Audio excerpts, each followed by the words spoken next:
Na noite de 19 de maio de 1986, o céu brasileiro se tornou palco de um dos eventos ufológicos mais bem documentados da história mundial. Não estamos falando de relatos isolados ou teorias da conspiração. Estamos falando de um incidente reconhecido oficialmente pelas Forças Armadas Brasileiras, com registros em radares militares e civis, testemunhos de pilotos experientes e uma coletiva de imprensa histórica no dia seguinte. Pelo menos 21 objetos voadores não identificados cruzaram nosso espaço aéreo naquela noite.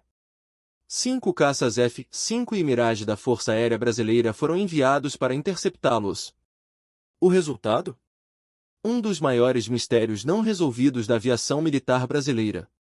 Esta é a história da noite oficial dos OVNIs. Tudo começou por volta das 20h30, quando o Centro Integrado de Defesa Aérea e Controle de Tráfego Aéreo, o SINDACTA, detectou ecos anômalos em seus radares. Não eram aviões comerciais. Não eram aeronaves militares conhecidas. Os operadores de radar do aeroporto de São José dos Campos foram os primeiros a notar objetos luminosos se movendo de forma irregular, mudando de direção abruptamente, acelerando a velocidades incompatíveis com qualquer tecnologia conhecida na época.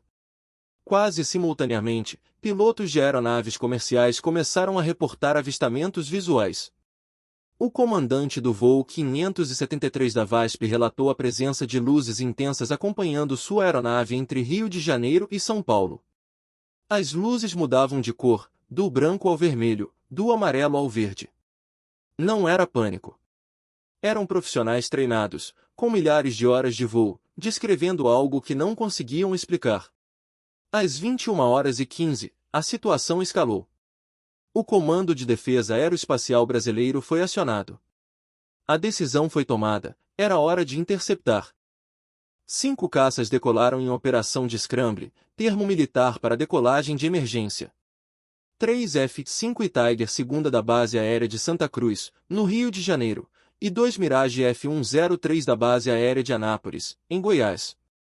Entre os pilotos estava o capitão Armindo Souza Viriato de Freitas, um dos aviadores mais experientes da FAB. Seu relato seria fundamental para entender o que aconteceu naquela noite. Ao atingir a altitude de interceptação, Viriato teve contato visual. 13 objetos luminosos. Ele descreveu luzes intensas, de cores variadas, executando manobras que desafiavam as leis da física aeronáutica conhecida. Quando tentou se aproximar, os objetos aceleraram instantaneamente. A velocidade registrada nos radares? Mais de 15.000 km/h em alguns momentos. Para contextualizar, os caças F-5 tinham velocidade máxima de cerca de 1.700 km/h. O tenente Kleber Caldas Marinho, pilotando outro F-5, reportou que chegou a ser cercado por objetos luminosos. Ele contou de 6 a 9 luzes ao seu redor, em formação. Quando acionou os sistemas de rastreamento da aeronave, as luzes desapareceram dos sensores, mas continuavam visíveis a olho nu.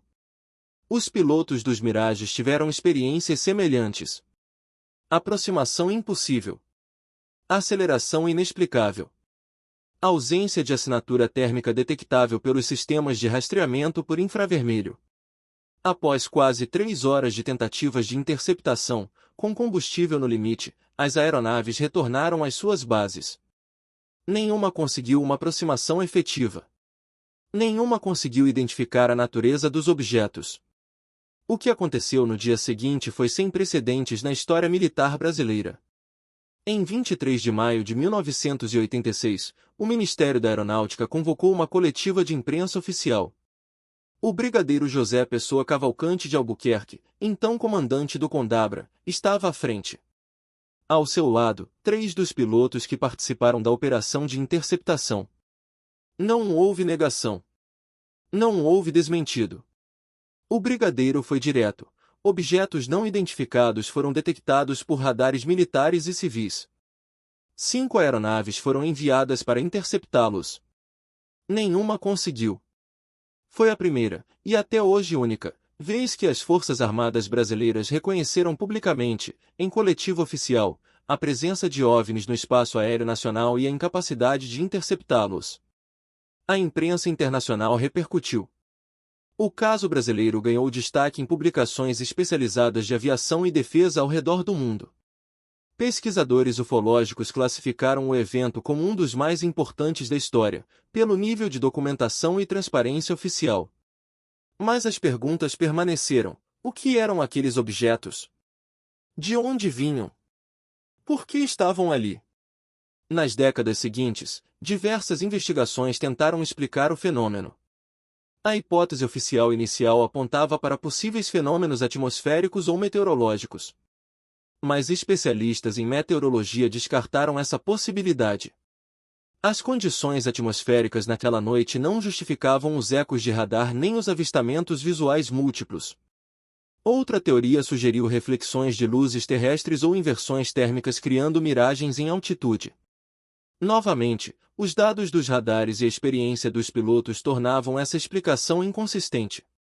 Houve quem especulasse sobre testes militares secretos, possivelmente de tecnologia estrangeira. Mas nenhuma potência mundial, na época ou posteriormente, reivindicou ou demonstrou possuir tecnologia capaz de executar as manobras registradas.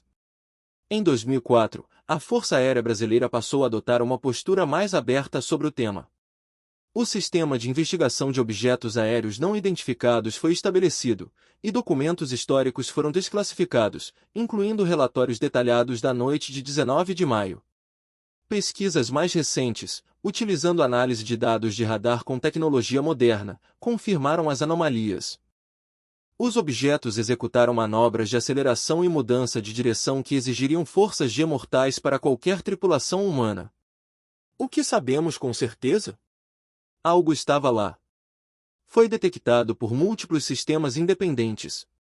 Foi visto por observadores treinados. E permanece não identificado. Quase 4 décadas depois, a noite oficial dos OVNIs permanece como um marco na história da ufologia mundial. Não por especulações ou teorias conspiratórias, mas pela qualidade excepcional da documentação e pela transparência oficial sem precedentes. O caso brasileiro se destaca por algo fundamental: a honestidade institucional. Quando o brigadeiro Pessoa Cavalcante admitiu que os pilotos não conseguiram identificar os objetos, ele estabeleceu um padrão de credibilidade que poucos países alcançaram ao lidar com o tema. Os pilotos que estiveram lá, muitos já aposentados, mantêm seus relatos décadas depois. Não há inconsistências significativas. Não há retratações. Apenas a certeza de que vivenciaram algo extraordinário. O fenômeno de 19 de maio de 1986 nos deixa com mais perguntas que respostas. Mas talvez essa seja a maior lição: o universo ainda guarda mistérios que nossa tecnologia e compreensão atual não conseguem explicar. E em uma noite de outono, no céu do Brasil, essa verdade se manifestou de forma inegável. Os arquivos estão abertos. As testemunhas falaram. Os dados estão documentados. A noite oficial dos OVNIs não é uma história sobre o que sabemos. E talvez, justamente por isso, ela continue a fascinar.